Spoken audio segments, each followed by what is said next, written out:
How tall should a mailbox be?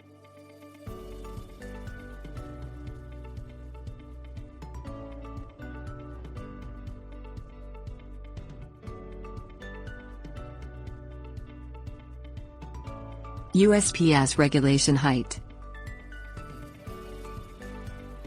The United States Postal Service requires mailboxes to be at a height of 41 to 45 inches. The mailbox should be measured from the road surface to the bottom of the mailbox. In addition, the mailbox door should sit back 6 to 8 inches from the edge of the road. Special circumstances considered.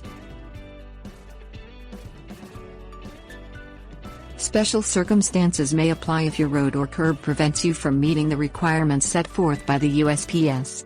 If you fall into this category, contact your local USPS postmaster to discuss options. Bottom line. In nearly all situations, the USPS requires mailboxes to be between 41 and 45 inches from the ground.